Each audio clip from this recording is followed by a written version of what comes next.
The sun was barely rising over the sleepy town of Redfield when Eli, a grease-streaked mechanic with a gift for fixing what others deemed hopeless, unlocked the garage doors of Miles and Sons. The shop was anything but flashy. Rusted signage, cracked pavement, and a waiting room filled with chairs from another century. But what set it apart wasn't aesthetics. It was Eli's hands, hands that could bring life back to engines long declared dead. Most who came to him were locals, desperate or broke.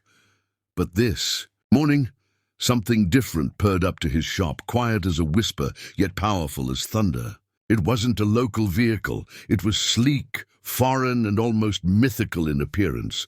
A custom-built prototype, gleaming under layers of metallic ash black, halted right in front of Eli's open garage. He stepped out, wiping his hands on his oil-stained rag, puzzled. A man stepped out, tall, dressed like a traveling entrepreneur, polished boots, linen shirt, thick-rimmed glasses, and a voice that didn't match the outfit. "I heard you're the guy who fixes the unfixable," he said. Calmly, Eli eyed the engine's hum, already hearing something slightly off. "Who told you that?" The man just smiled and pointed at the hood. Eli popped the hood and instantly realized he wasn't dealing with a standard machine. This engine wasn't just experimental, it was alien in nature. Parts were fused into compartments he'd never seen, cylinders mounted diagonally, a dual magnetic drive, and something resembling an adaptive energy modulator sat near the intake valve. "This isn't from Detroit," Eli muttered. "Didn't say it was," the man replied with a smirk. "But I was told if anyone could bring it back to life, it'd be you." Eli looked up, eyes narrowing. "It's not dead. It's sleeping. Problem is, I don't have a manual. I fix things by feel." The man simply nodded and took a few steps back. "You've got 3 days. If you do it, I'll make it worth your while." "I promise." With that, he tossed Eli the keys and walked away, leaving the strange car and a business card that simply read, "Franklin and West, Logistics Division." Eli stared at it, shrugged, and pulled the car into the bay. He didn't know what made the engine impossible, but he knew the only way to figure it out was to strip it bare. With music humming through the dusty radio, he started disassembling one piece at a time. By evening, he had removed the protective plates and exposed the core. That's when things started getting complicated. The wiring pattern didn't follow any blueprint, and every time he attempted to recalibrate the modulation, the onboard system would reset. It wasn't just a car, it was a riddle. His fingers, calloused and worn, tried to feel what machines couldn't say.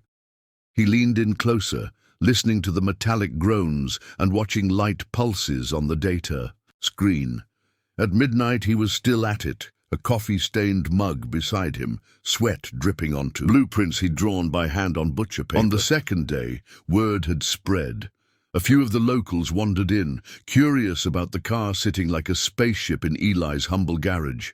Some laughed, calling it the Martian ride. Others offered him tools, advice, or just silent company. But Eli stayed focused. He treated the machine not as a beast to tame, but as a friend to understand. "You gotta talk to her gently," he whispered, tightening a module. And as strange as it was, the car responded. Bit by bit, spark by spark, the system stopped, resisting. It began syncing with his tools, his rhythms, his intent. By the third morning, he found the anomaly, an embedded failsafe. It was a trap meant to sabotage anyone who didn't know what they were doing. He traced the coding manually, circumvented the decoy pulse, and watched as the diagnostics finally lit up green. The engine ignited, not with a bang, but with a silky roar that sounded like thunder caught in velvet. Eli stepped back, stunned. The impossible.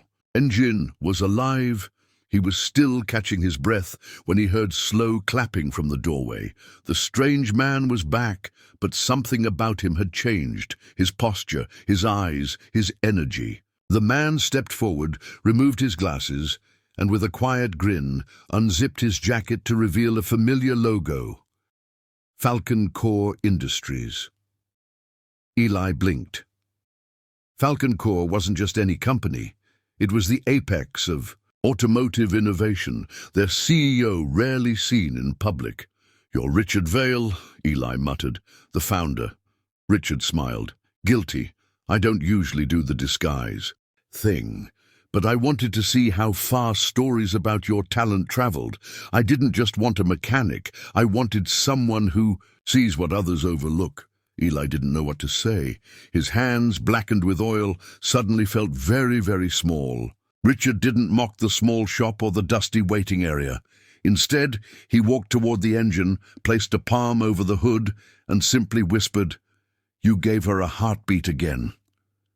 Then he turned and tossed Eli something heavier than keys, a folder. Inside were documents, blueprints, and one very formal contract. "I want you at Falcon Core, head of advanced recovery engineering, 6 figures, full benefits, and full creative control." Eli didn't open the folder right away. He looked at the man, then the machine, then the sky outside. "Why me?" he finally asked. Richard smiled. "Because only you believed it could work." Eli didn't sign the papers that day. Instead, he spent the evening driving the prototype around town, feeling the way it moved like an extension of his soul. Kids waved from sidewalks, and even the local sheriff gave a low whistle as Eli passed the diner. It wasn't about fame or fortune. It was the feeling of bringing something broken back into motion. That night, as he shut the garage, he looked at the stars and whispered to no one, "Let's see how far this thing goes." He didn't know that his journey was just beginning and that someone else was watching. Across town, from a tinted limousine parked under a quiet tree line, a woman had watched the entire exchange. She wore a white suit, her eyes hidden behind dark lenses, but her lips curled into a soft smile. Beside her sat her daughter, Amelia Vale, paralyzed from the waist down since birth. She tapped her fingers against her armrest. "He fixed it?" she asked quietly. Her mother nodded, and without a blueprint, Amelia leaned forward, intrigued. "Bring me to him," she said. "Now?" her mother asked.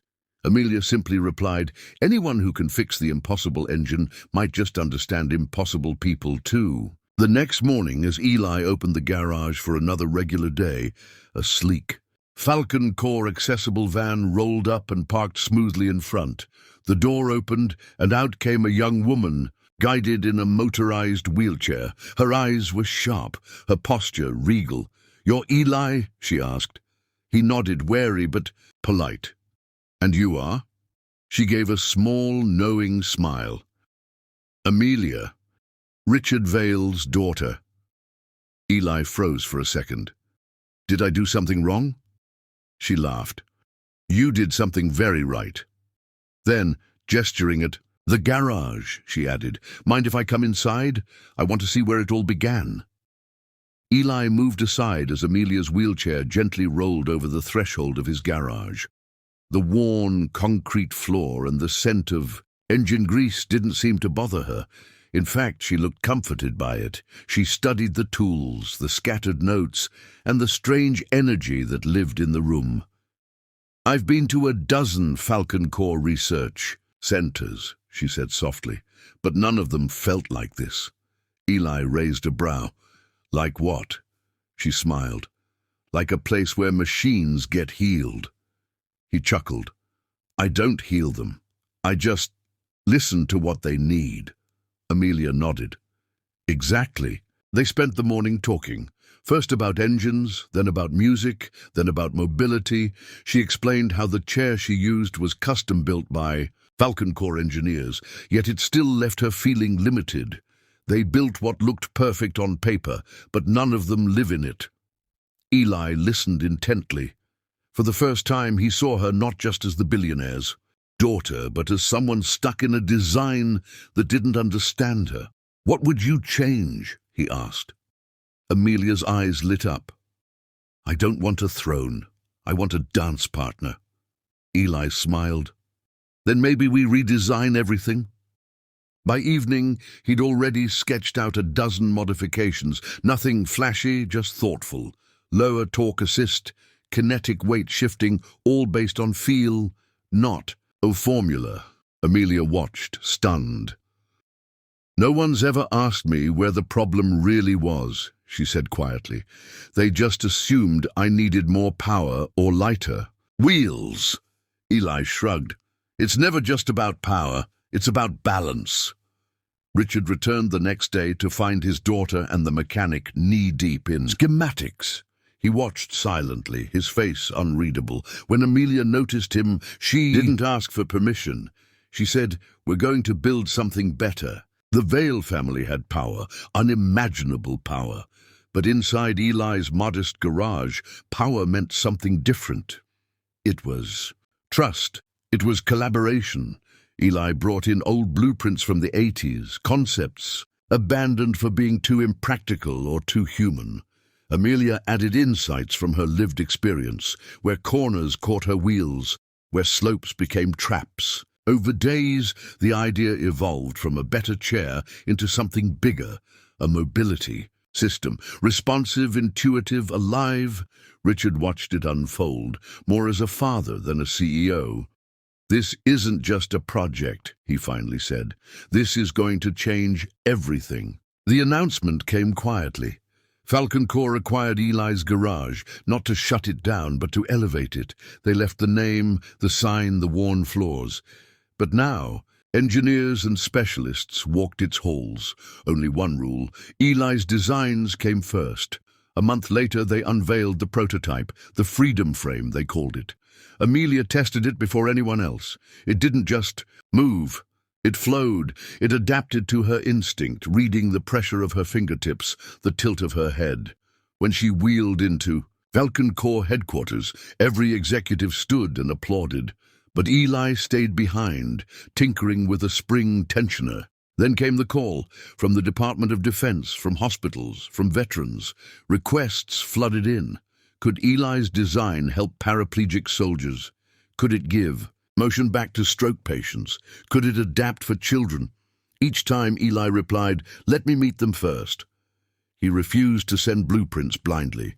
He wanted to listen. Soon people were flown in from every state. Some cried when they rolled into the garage. Others just sat in silence, staring at a man who didn't wear a lab coat, but gave them more dignity than 1,000 patents ever could. Eli never asked for credit. The media caught on. Headlines read, "Grease-stained genius transforms mobility tech." Reporters swarmed the shop. But Eli kept interviews short. "I'm not building miracles. I'm just fixing what others gave up on." He refused magazine covers, but Amelia didn't. She became the voice, the ambassador. In elegant dresses and newly modified freedom frames, she traveled the country, telling people how she went from invisible to invincible. Her speeches drew tears, but she always ended with, "None of this would have happened without the man who asked me the right question.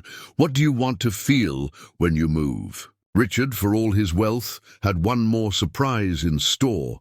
One evening, after a long day of field testing a pediatric model, he called Eli into the office.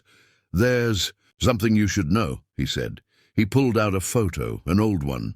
It showed Eli's late father standing beside a teenage Richard, both grinning in front of a go-kart. "Your dad gave me my first engine, said I had to build it myself if I wanted to race. I never forgot that." Eli stared, stunned. "Why didn't you tell me?" Richard smiled. "Because I didn't want legacy. I wanted truth. The truth had always been in the grease, in the hum of tools, in the patience to rebuild what others rushed to replace. When government contracts came in, Eli made only one request: no mass production without personalization. He set up workshops in cities, training veterans and mechanics to build freedom frames by hand. Every person is different. Their ride should be too. Politicians balked at the inefficiency, but public support overwhelmed resistance. Within a year, freedom hubs opened in 22 states. Kids rolled into school dances. Grandmothers attended parades. Soldiers stood at weddings. No one saw wheelchairs anymore, only motion. At the National Awards Gala, Amelia wheeled up onto stage to present Eli with a Medal of Innovation. Cameras flashed, but Eli didn't speak much. "This belongs to everyone who's ever felt left behind," he said, holding up the medal. Then he added, "but especially to my dad. He taught me to never walk past broken things." That night, back at the shop, he quietly placed the medal on the old photo of his father and Richard. Then he returned to his bench, where a new challenge waited, a girl from Kentucky who needed motion in sand dunes. Eli smiled. "Let's begin." In time, documentaries were made. The garage that moved the world became a hit. Schools began teaching Eli's empathy-first engineering method. Tech companies redesigned their R&D to include lived experience design panels. Even NASA reached out, hoping Eli could rework the rover's terrain calibration. But despite the accolades, he still opened his shop at sunrise, still kept the radio playing blues, still offered every visitor the same seat, the same warm coffee, the same question, "What do you need to feel like yourself?" Again, people came not for parts, but for hope. Eli, the greasy mechanic, had become something else entirely. But not everyone celebrated. Rival corporations tried to discredit him. They dug up old debts, claimed he was using unlicensed tech, even accused Falcon Corps of staging the entire project. But every time Amelia stood up. "You don't get to erase a man just because he didn't wear a suit." Her voice shook governments. Richard doubled security, but Eli never worried. "Let them try. The people who matter already know the truth." And they did. Testimonials poured in, thousands of voices, families, veterans, children. One woman simply wrote, "My son danced with me today. Thank you, Mr. Eli. No lawsuit could erase that." A year later, Eli visited Amelia's new residence. Not a mansion, but a home she designed herself. Every corner, every ramp, every handle built with her feedback and Eli's adjustments. "You did it," Eli said. "We did it," she corrected. They sat in silence for a while. Then she looked at him and asked, "Do you ever wish you had taken the corporate road earlier?" Eli thought for a moment, then shook his head. "If I had, I never would have heard your voice over that engine." Amelia smiled. "Funny how sometimes you have to fix a machine to meet the right person." And so, in a country filled with companies chasing speed and headlines, a greasy mechanic in a forgotten town had shifted the future. Not through invention, but through intention, through the act of listening. Through his hands, thousands rolled free, and one engine, once deemed impossible, became the key that unlocked a new kind of motion, one that saw people not as limitations to work around, but as possibilities to build toward. And every time someone rolled forward in freedom, a quiet hum echoed back to the small shop in Redfield, where one man still turned wrenches and changed lives.